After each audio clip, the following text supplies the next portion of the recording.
ఓం సర్వమంగళ మాంగళ్య శివే సర్వద సాధకి శరణ్యే త్రయంబకి గౌరీ నారాయణి నమస్తుతే. ఈరోజు మార్చి 3, 2026 చంద్రగ్రహణం, సంపూర్ణ చంద్రగ్రహణం గురించి ఈరోజు పూర్తి విశ్లేషణ చేద్దాం. ఈరోజు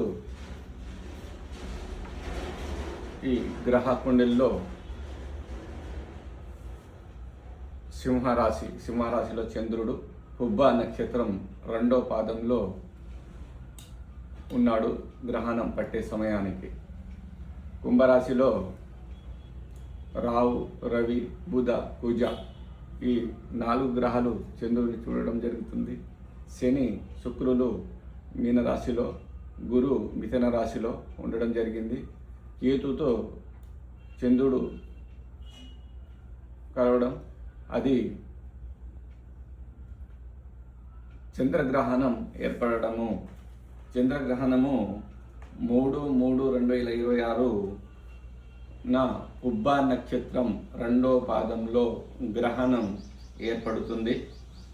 అందుకోసం ఈ గ్రహణ కాలంలో ఏమేమి చేయాలి, ఏమేమి చేయకూడదు అనేది, ఎప్పుడెప్పుడు ఏ సమయాల్లో గ్రహణం ఉంటుంది అనేది ఈరోజు తెలుసుకుందాం. గ్రహణము ప్రారంభం 3:30 ప్రారంభ కాలం, 4:30 మధ్యకాలము 4:30 నుంచి 5:30, చివరి విడుపు కాలము 5:30 నుంచి 6:45 ఈ గ్రహణము చివరగా చేస్తుంది. అదే కాకుండా ఇది ప్రారంభంలో ఎక్కడంటే ఆసియన్ దేశాల్లో కనిపిస్తుంది. తర్వాత 6 గంటల నుంచి మనకు చివరి కాలంలో మన భారతదేశంలో కనిపిస్తుంది. కాబట్టి ఈ గ్రహణం వలన మనము పుబ్బా నక్షత్రంలో ఏర్పడుతుంది. కాబట్టి పుబ్బా శుక్రుని నక్షత్రం. శుక్రుడు శనితో కలిసి ఉన్నాడు. కాబట్టి పుబ్బా నక్షత్రంలో 2వ పాదంలో గ్రహణ కాలంలో ఏర్పడుతుంది. కాబట్టి శుక్రుడు పండ్లకు, పూల తోటలకు, ఈ కూరగాయలకు వంటి పై ఆధీనం ఉంటుంది శుక్రునికి. కాబట్టి శనితో కలవడము, అదే కాబట్టి ఆ నక్షత్రంపై గ్రహణం ఏర్పడడం వల్ల ఈ పండ్లు అతివర్షం పడి ఈ పండ్ల తోటలు అన్నీ నాశనమయ్యే ప్రమాదం ఉంది.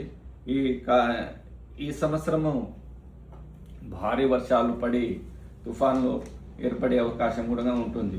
ఈ గ్రహణం 45 రోజుల పాటు ఈ గ్రహణ పీడ ఉంటుంది. కాబట్టి సుమారు 2:30 నుంచే ఈ గర్భిణీ స్త్రీలు బయట వెళ్ళకుండా ఇంట్లోనే ఉండడం, అదే గరకను కిటికీల్లో పెట్టడము, ఇది జాగ్రత్త తీసుకోవడము చాలా మంచిది. ఇది శుక్రుని నక్షత్రంలో కాబట్టి స్త్రీలకు పై ఎక్కువ ఎఫెక్ట్ పడే అవకాశం ఉంటుంది. కాబట్టి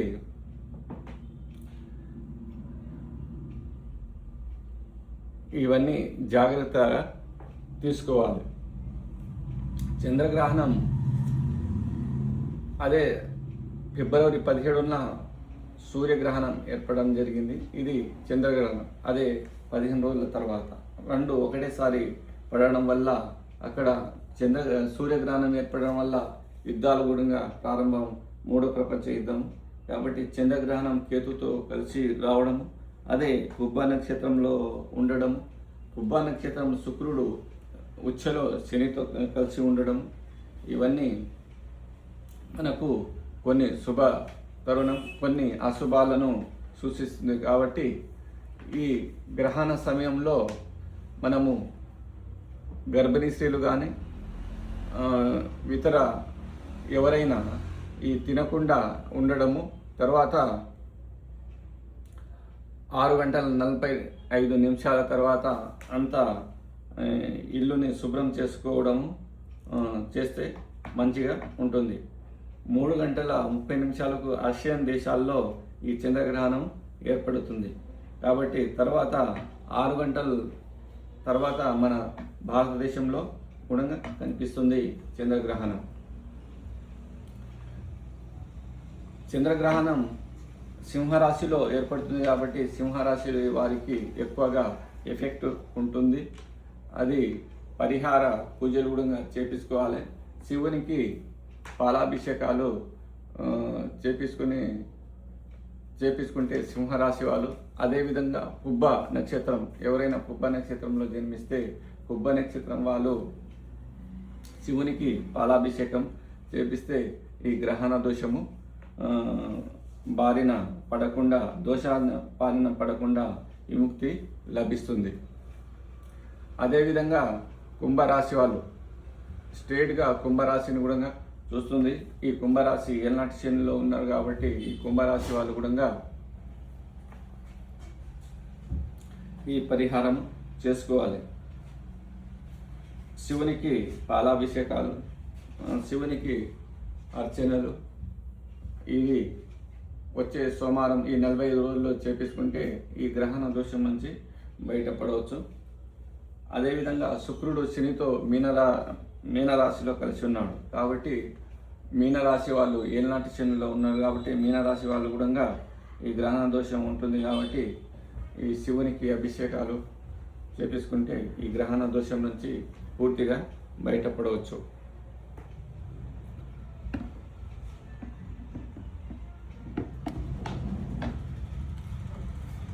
అదేవిధంగా ఈ గ్రహణం వల్ల కూరగాయలకు కూడా అధిపతి శుక్రుడు అవుతాడు కాబట్టి పుబ్బ నక్షత్రం 2వ పాదంలో ఏర్పడడం కాబట్టి ఈ మధ్య కాలంలో కూరగాయల ధరలు కూడా పెరగడం జరుగుతుంది. పళ్ళ తోటలు పాడవడం, అతి వర్షాలు పడడము, తుఫాన్లు రావడం ఇవన్నీ జరుగుతుంది ఈ 45 రోజుల్లో. గ్రహణము పట్టిన రోజు నుంచి 40 రోజుల వరకు ఈ గ్రహణ ఎఫెక్ట్ ఉంటుంది కాబట్టి అందరూ జాగ్రత్తగా ఉండి ఈ దోషాల నుంచి. అదేవిధంగా కర్కాటక రాశి వాళ్ళు 12వ రాశి అవుతుంది కాబట్టి వాళ్ళు కూడా ఈ పరిహారాలు చేపించుకోవాలి. శివునికి అభిషేకాలు అంటే చంద్రుడు శివునిపై ఉంటాడు కాబట్టి పాలతో అభిషేకం చేపించుకుంటే ఈ దోషం నుంచి విముక్తి పొందవచ్చు. అందుకోసం ఈ చంద్రగ్రహణం గురించి చిన్న వీడియో చేయడం జరుగుతుంది. అందరూ జాగ్రత్తగా ఉండి ఈ కాలాలు 3:30 నుంచి 6:45 వరకు గ్రహణం ఉంటుంది కాబట్టి గర్భిణీ స్త్రీలు బయటికి వెళ్లకుండా ఇంట్లోనే ఉండడం చాలా మంచిది. పుబ్బ నక్షత్రం సింహరాశిలో ఏర్పడుతుంది కాబట్టి సింహరాశి వాళ్ళు చాలా జాగ్రత్తగా ఉండాలి. 3:30 నిమిషాల నుంచి 6:45 నిమిషాల వరకు ఎవరైనా గర్భిణీ స్త్రీలు ఉంటే ఒకటే గదిలో చీకటి గదిలో ఉండడము, అంతా వెలుగు రాకుండా చూసుకోవడము, నెయ్యితో దీపం వెలిగించుకొని ఏదైనా గరక ఉంటే గరక తెంపి అక్కడక్కడ వేసుకోవడం చాలా మంచిది. అదేవిధంగా ఈ గ్రహణం 45 రోజులు ఉంటుంది కాబట్టి నేను చెప్పిన సింహరాశి వాళ్ళు, కుంభరాశి వాళ్ళు, మీనరాశి వాళ్ళు, అదేవిధంగా కర్కాటక రాశి వాళ్ళు శివునికి పాలాభిషేకం చేసి ఈ దోషం నుంచి విముక్తి పొందవచ్చు. ఇంతటితో ఈ వీడియో ముగిస్తున్నాను.